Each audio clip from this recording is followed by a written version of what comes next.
India prepares to launch the biggest COVID-19 vaccine drive in the world on 16th of this month. 2 homemade vaccines to be used. Prime Minister Modi takes a comprehensive review of the status of COVID-19 management covering various issues. Says priority to be given to the frontline warriors. Prime Minister Modi says India is prepared to serve humanity with 2 homemade COVID-19 vaccines. Inaugurating the 16th Pravasi Bharatiya Divas on Saturday, he talks about India's tech startup ecosystem, unicorns and the tech startup, and how they have brought India to a leading position. BJP National President JP Nadda launches party's new campaign, the Krishok Suraksha Sabha in Bardhaman in West Bengal. The party aims to reach 42,000 villages and connect 72 lakh farmers with this campaign. Slams the Mamata government for the poor condition of the farmers in the state. Also holds a road shows in Bardhaman. Bird flu spreads across 7 states. The central team stationed in Kerala, Haryana and Himachal. Centre directs states to exercise caution against the flu.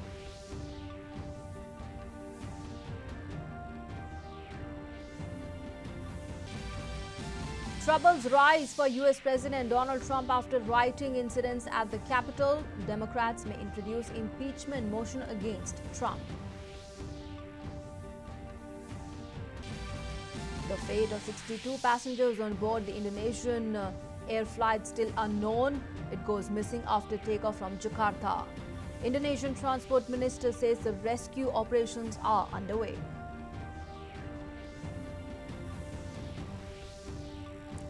Hello and good morning. You're watching DD India with me, Nancy Kohli. A top story: the vaccination drive for COVID-19 will begin on 16th of January across the country.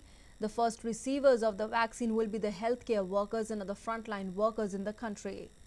Prime Minister Modi chaired a high-level meeting on Saturday to review the status of COVID-19 along with the preparedness of the states and the union territories for COVID vaccination. Here's a detailed report. Wait over for India. Final result against COVID-19. Vaccination all set to begin. Rollout from the 16th of January. The date that the entire nation had been waiting for, 16th of January, will kickstart the most extensive and largest vaccination program in the world against SARS-CoV-2 virus. Prime Minister Narendra Modi gave his nod for the vaccination process that will roll out from the 16th of January 2021. The PM chaired a high-level meeting to review the status of COVID-19 in the country along with the preparedness of the union territories and states for COVID-19 vaccination on Saturday. After the detailed review, it was decided that in view of the forthcoming festivals including Lohri, Makar Sankranti, Pongal, Magh Bihu, etc., the COVID-19 vaccination drive will start from the 16th of January. The Prime Minister tweeted, "On the 16th of January, India takes a landmark step forward in fighting COVID-19. Starting that day, India's nationwide vaccination drive begins. Priority will be given to our brave doctors, healthcare workers, frontline workers, including Safai Karmcharis." The PM will have a detailed meeting with the CMs of the states on the 11th of January. The rollout of the COVID-19 vaccines will provide priority to healthcare workers and the frontline workers, who are estimated to be around 3 crores. Followed by those above 50 years of age and the under 50 population groups with comorbidities numbering around 27 crores. The Prime Minister was also apprised about the COVID vaccine delivery management system. The unique digital platform will provide real-time information of vaccine stocks, their storage temperature and individualized tracking of beneficiaries of the COVID-19 vaccine. This platform will assist the program managers across all levels through automated session allocation for pre-registered beneficiaries, their verification for generating a digital certificate upon successful completion of the vaccine schedule. More than 79 lakh beneficiaries have already been registered on the platform. More than 61,000 program managers, 2 lakh vaccinators and 3.7 lakh other vaccination team members have been trained so far. The PM was also apprised about the 3 dry runs that have been conducted across the country. The vaccination exercise is underpinned by the principles of people's participation, that's Jan Bhagidari, utilizing experience of elections, booth strategy and universal immunization program. No compromise of existing healthcare services, especially national programs and primary health care. no compromise on scientific and regulatory norms and other SOPs, and an orderly and smooth implementation driven by technology. Union Health Minister Dr. Harshvardhan said that 2020 will be remembered as a year of scientific achievements. We started working on the vaccines. The vaccine research and vaccine development process has given us these 2 new vaccines in the year 2021, and now when I am talking to you, we are in the process of actually delivering the vaccine, an Indian vaccine, to the people of India. Emergency use authorization or accelerated approval has been granted by the national regulator for 2 vaccines, Covishield and Covaxin, which have established safety and immunogenicity. The dawn of 16th of January will bring a new day, a day that will hopefully mark the beginning of the end of the pandemic in India and the beginning of hope for crores of Indians. With Nitendra Singh in Delhi, DD India. Now, with India set to begin the max vaccination against COVID next week, the Air Force is finalizing plans to transport the 2 approved vaccines to remote regions of the country. Here's a report by Nandita Dagar.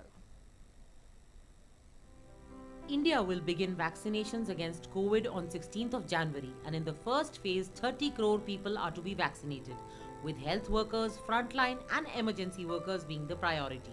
India is all geared up, having approved 2 vaccines, both made in India. Already, 2 mega dry runs have been held across the country to test the delivery and operations of the public health system. The Indian Air Force is working on a plan to deploy its aircrafts and helicopters for the COVID-19 vaccine delivery.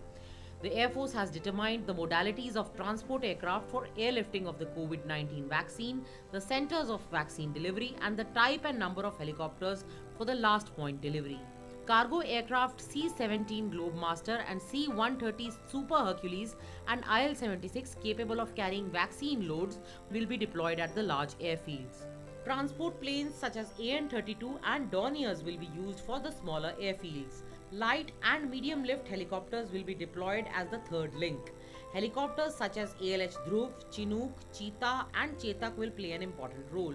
Union territories such as Ladakh and states such as Arunachal Pradesh will be connected by Air Force choppers to the last mile. The remote, inaccessible villages and health centers of these places will also receive the vaccine doses by helicopters.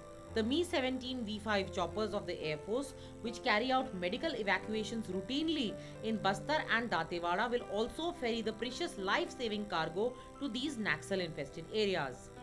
In New Delhi, this is Nandita Dagar for DD News.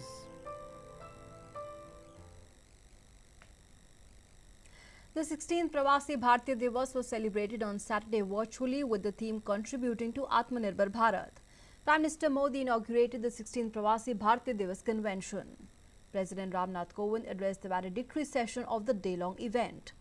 Addressing the culmination of the program, the President said that India believes in inclusive development with the world as one family. It was on this day in 1915 that Mahatma Gandhi returned from South Africa and thereafter successfully led India's freedom struggle against the British Raj.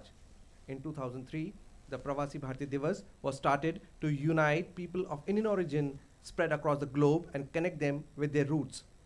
But because of the pandemic this year, the 16th Pravasi Bharatiya Divas was organized virtually. Addressing the culmination of the program, President Ramnath Kovind stressed the role of people of Indian origin in spreading our rich cultural heritage across the world. President said that India has always believed that the world is one family. Several steps have been taken in order to make Indian manufacturers globally competitive. India believes in the philosophy of Vasudhaiva Kutumbakam. The world is one family. We have ensured that our development is shared with other countries. To this end, we look forward to engaging more meaningfully with you and seek your recommendations for providing further boost to our initiatives. Highlighting the bilateral relations between India and Suriname, the chief guest and President of Suriname, Chandrika Prasad Santokhi, spoke about how people of Indian origin have kept alive the rich cultural heritage of India on this Caribbean island, thousands of miles away from the Indian subcontinent. Indian cinema is part of the lives of Indians settled in Suriname, which is also reflected in the festivals they celebrate, the rituals they follow, and even the language they speak in Suriname, said Santokhi. Parvasi Bharatiya Divas, it is also important to recognize and celebrate that the Suriname Hindustanis have managed to maintain their heritage, their culture, and customs. As we say here, their paramparas, Sanskriti, and Bhasha. We have a vibrant Hindu and Muslim community.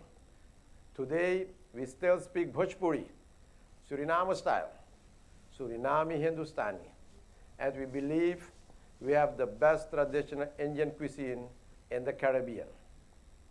We still teach our youngsters traditional folk dances and folk music like the Baitak Gana. We celebrate Holi Phagwa and we observe important holidays like Diwali, which is a national holiday in Suriname. This year, the theme of the program was contributing to Atmanirbhar Bharat. Speaking on the occasion, the External Affairs Minister S. Jaishankar expressed hope that the people of Indian origin would continue to provide the much-needed strength and support to India. Certainly, it is our ambition to build the capacities and strengths commensurate to one of the leading economies of the world. To do that, we recognize the need to think, plan, and act more strategically. What is underway may be a national endeavor, but it is one very much based on global partnerships. India, with greater capacities, can be an additional engine of growth for the global economy. It will also be a trusted partner and a reliable supplier in line with global norms and practices. Addressing the first plenary session, the Commerce and Industry Minister Piyush Goyal appealed to the people of Indian origin to take a pledge towards making India a world leader. Let us commit ourselves this year to 4 Ds.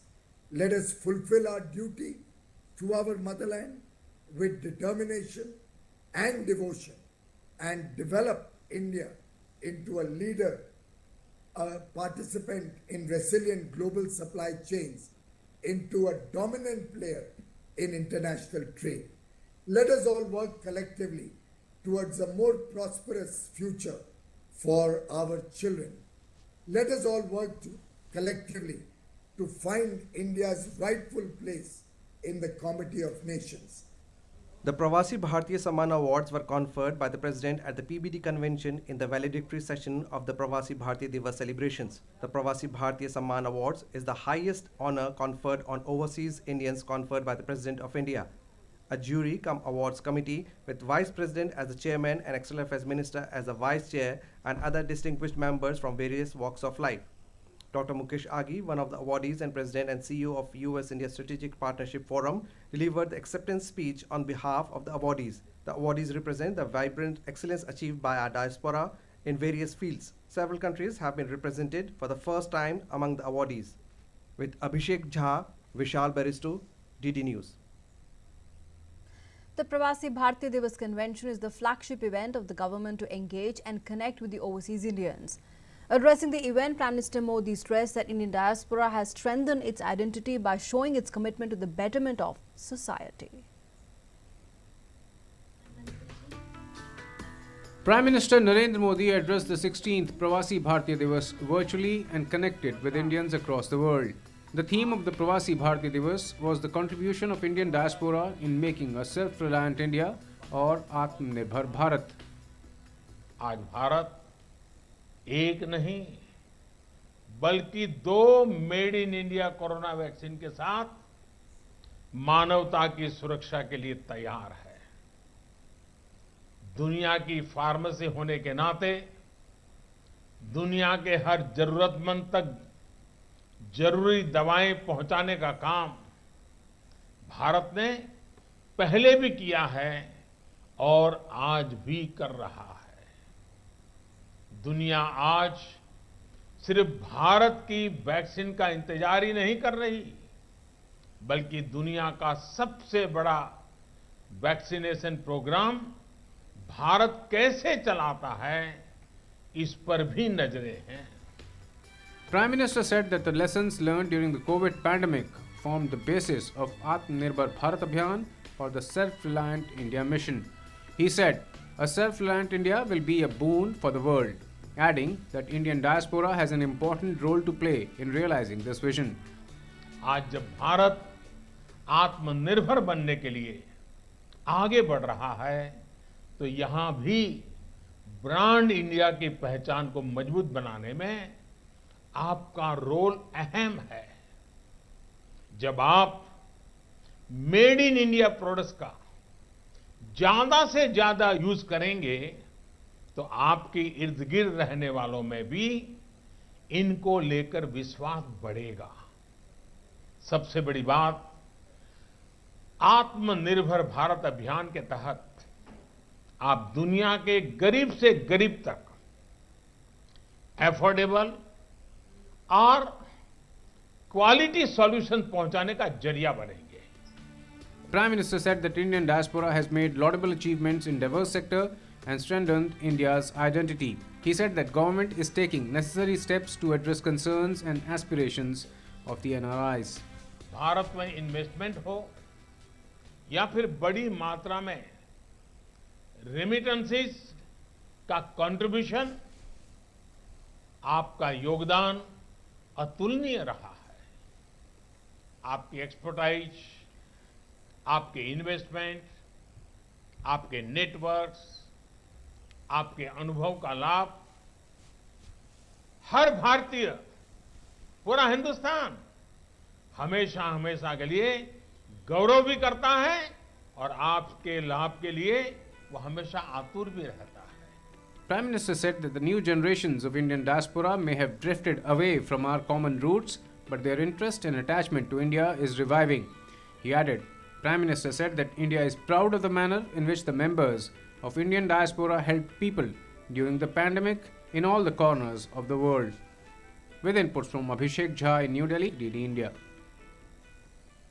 The 16th Pravasi Bharatiya Divas was celebrated in the Chinese city of Shanghai on Saturday. On the occasion, the Indian diaspora shared their pride, happiness and enthusiasm. Let's listen into some of them.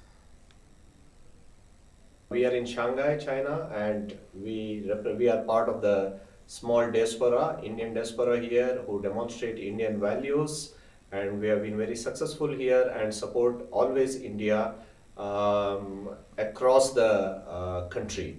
And thank you for your support always from the homeland. 2020 हम सभी के लिए काफ़ी बहुत ही अच्छा नहीं रहा, क्योंकि पूरी पैंडेमिक, पूरी वायरस से पूरी वर्ल्ड को इससे ग्रसित किया हुआ है। अब हमारे पास एक नया होप है वैक्सीन का। भारत में भी हम वैक्सीनेशन कर रहे हैं, पूरे वर्ल्ड में वैक्सीनेशन हो रहा है और हम उम्मीद करते हैं कि भारत आने वाले टाइम में और भी देशों को हेल्प करेगा और वैक्सीनेशन से जितनी जल्दी हो सके सभी लोग इससे बाहर आए और लोगों का जीवन सामान्य हो जाए। अगर हम सब इस भावना से इस पर्व को ही नहीं, हर दिन को इस तरह से मनाएं तो भारत के लिए, हमारे प्यारे भारत के लिए हम सब एक एम्बेसडर होने का काम करेंगे। और हम सब एम्बेसडर्स हैं, हम कल्चरल एम्बेसडर्स हैं हमारे विरासत के, हमारे धरोहर के, और इसे याद रखना बहुत जरूरी है। भारत तभी आगे बढ़ेगा जब हम सब मिलके हमारी भारत माँ को आगे बढ़ाने में हमारा योगदान करेंगे। Shifting focus now, BJP National President JP Nadda launched the party's biggest farmer outreach program in Bengal. The party aims to reach over 74 lakh farmers in the state, which is headed for assembly elections in a few months. Addressing a rally in Bardhaman district of Bengal, the BJP president said the party workers will collect one fistful of rice from each farmer till 24th of January.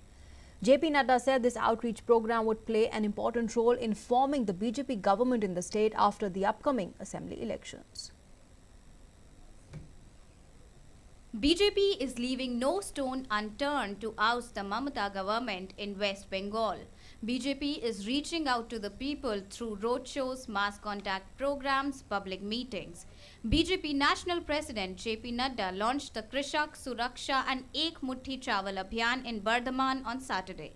On this occasion, he said that till 24th of January, in 40,000 gram sabhas, BJP activists will take grains for farmers and will take the oaths that they will continue to fight for the right of the farmers. हमारे कार्यकर्ता 40,000 ग्राम सभाओं में जाकर किसानों से अन्न लेंगे और सौगंध दुर्गा मां की खाएंगे कि उनकी लड़ाई भारतीय जनता पार्टी का कर हमारी सरकार आएगी कि लड़ाई लड़ करके और न्याय दिलाने का काम भारतीय जनता पार्टी की सरकार पश्चिम बंगाल में करने वाली है। इस बात की हम सौगंध खाते हैं, इस बात का हम प्रण लेते हैं। Ek Mutti Chawal Sangrah Abhiyan highlights BJP's commitments with regard to welfare of the farmers. As part of this campaign, direct contact will be established with the farmers and they will be apprised about the new farm reform laws. While BJP will engage with farmers and set to rest all the misconceptions spread by the opposition. The food grain gathered during this campaign will be cooked in community kitchens for farmers and poor in the Kisan Bhoj organized by the party. Mentioning about the steps taken in the interest of the farmers, JP Nadda said that government increased the budget of farmers 6 times and implemented the Swaminathan Committee report. JP Nadda said Mamta ji is remembering the farmers at a time when her political existence is at stake. 2 साल हो गया, 1.5 साल हो गया, हम बोलते रहे प्रधानमंत्री किसान सम्मान निधि दे दो। लगभग 70 लाख लोग, 70 लाख परिवार इससे वंचित हैं, उनको इसका लाभ मिलेगा। 23 लाख लोगों ने तो केंद्र सरकार को अर्जी लगा करके बताया था कि हम रजिस्टर होना चाहते हैं, लेकिन ममता जी ने इजाजत नहीं दी। ममता जी, बंगाल के लोगों ने तय कर लिया है भारतीय जनता पार्टी को लाना और आपका जाना, ये तय हो चुका है, ये बात। The growing political strength of BJP in West Bengal could be seen during JP Nadda's roadshow in Bardhaman with swelling crowds. JP Nadda, seeing the crowd swell, said that people of Bengal have decided that Mamata Didi has to go and BJP will come to power. Bengal की जनता ने ममता जी और उनके TMC के कार्यकर्ताओं को नमस्कार कहने का तय कर लिया है। ममता जी ने जिस तरीके से बंगाल को मुसीबत में धकेला है, उससे लोग निजात पाना चाहते हैं। Earlier, Nadda took lunch at a home of a farmer in Jagdanandpur in Bardhaman along with senior leaders of Bengal BJP. Nadda also offered prayers at over 400 years old Radha Govind temple in Bardhaman. With inputs from Rajiv Bhattacharya from West Bengal, DD India.